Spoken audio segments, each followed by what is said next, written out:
Lalpur বাগাতিপাড়ায় ২০০ kilometre নতুন রাস্তা নির্মাণ, চিনি মিলের উন্নয়ন, ২টি কারিগরি কলেজ সহ ব্যাপক উন্নয়ন কাজ করা হবে বলে জানিয়েছেন বীর মুক্তিযোদ্ধা ও নাটোর ১ আসনের এমপি অ্যাডভোকেট আবুল কালাম আজাদ। সর্দি থেকে আরাফাত ইসলামের ক্যামেরায় আমাদের বিশেষ প্রতিনিধি সিয়াম আক্তার সাজিদ জানান, রবিবার সকালে আবদুল্লাহপুরস্থ নিজ বাসভবনে বিভিন্ন এলাকা থেকে আগত আওয়ামী লীগের নেতা কর্মী, জনপ্রতিনিধি সহ নানা শ্রেণী পেশার মানুষের সাথে মতবিনিময় সভায় তিনি একথা বলেন। এ সময় দুরদুরিয়া ইউনিয়নের আওয়ামী লীগ নেতা আফতাব হোসেন, ঐতিহাসিক ময়না গ্রামের আওয়ামী লীগ নেতা হারুনুর রশিদ এবং ঈশ্বরদী উপজেলা প্রেস ক্লাবের সভাপতি ও জাতীয় সাংবাদিক সোসাইটির কেন্দ্রীয় নির্বাহী পরিষদের সাংগঠনিক সচিব তৌহিদ আক্তার পান্না সহ বিভিন্ন শ্রেণী পেশার শীর্ষস্থানীয় নেতারা উপস্থিত ছিলেন।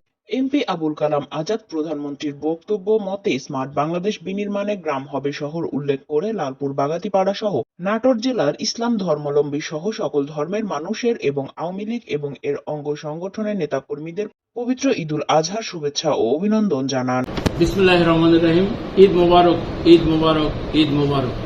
সারা বিশ্বের আমাদের ইসলাম ধর্মের একটা বড় উৎসব ঈদুল আজহা আমাদের আগামীকালকে পালিত হতে হচ্ছে সারা বাংলাদেশে। আমি আমার লালপুর বাগাতিপাড়ার সকল স্তরের হিন্দু, মুসলিম, বৌদ্ধ, খ্রিস্টান সকলকেই ছোট বড়, ধনী দরিদ্র সবাইকে আমি ঈদের শুভেচ্ছা জানাচ্ছি। ঈদ মোবারক। আমাদের এগিয়ে যাচ্ছে ক্ষুধা, দারিদ্র, ঘূর্ণিঝড়, জলোচ্ছ্বাসের দেশকে তিনি আজকে উন্নত বিশ্বের কাছে একটি সুখী সমৃদ্ধ দেশে রূপান্তরিত করেছেন জাতির পিতা বঙ্গবন্ধু কন্যা শেখ হাসিনা।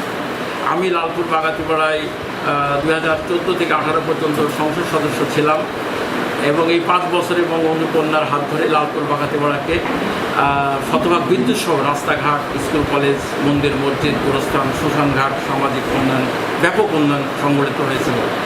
আমি আবারও এবারের নির্বাচনে লালপুর বাগাতিপাড়ার মানুষ, জনগণ বিপুল ভোটে আমাকে নির্বাচিত করার জন্য তাদের কৃতজ্ঞতা জানিয়ে একটি বলতে চাই, বঙ্গবন্ধু কন্যা বলেছেন যে এবারে স্মার্ট বাংলাদেশ হচ্ছে এবং গ্রাম হবে শহর। যে গ্রামকে শহর করার লক্ষ্যে ইতিমধ্যে আমাদের একটা ব্যাপক প্রস্তুতি হচ্ছে। প্রত্যেকটা গ্রামীণ জনপদের রাস্তাকে পাকাকরণ করার প্রক্রিয়া চলতেছে। ইনশাল্লাহ সেই মোতাবেক আমি বরাদ্দ পেয়েছি এবং সেই মতো এলজিডির মাধ্যমে স্থানীয় তালিকা পাঠিয়েছি। প্রায় 240 কিলোমিটার রাস্তা নতুন হবে এবং এইটা হলে প্রত্যেকটা পাড়া মহল্লায় রাস্তাগুলো পাকা হয়ে যাবে। প্রত্যেকটা পাড়া মহল্লায় মোড়ে মোড়ে দোকান হবে এবং গ্রামকে শহরে রূপান্তরিত হবে।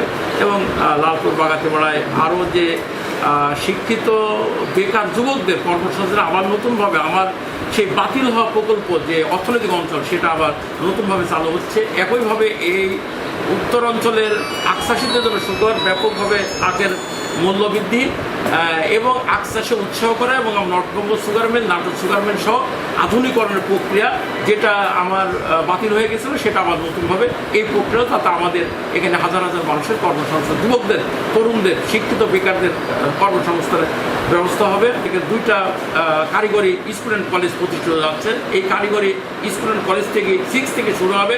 ইন্টারমিডিয়েট পর্যন্ত পড়াশোনা করলে তারা একটা টেকনিক্যাল হ্যান্ড হবে দেশে বিদেশে।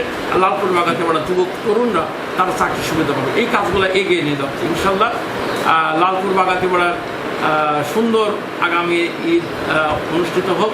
সকল মানুষ তাদের মাংস এবং গরিব দুঃখী সকল মানুষের সঙ্গে আমরা ভাগাভাগি করে ঈদের উৎসবটা আমরা করব। এটাই আমার বিশ্বাস এবং আস্থা আমার লালপুর বাগাতিপাড়ার মানুষকে নিয়ে আমি উদযাপিত করব। সবাইকে ধন্যবাদ। জয় বাংলা, জয় বাংলা।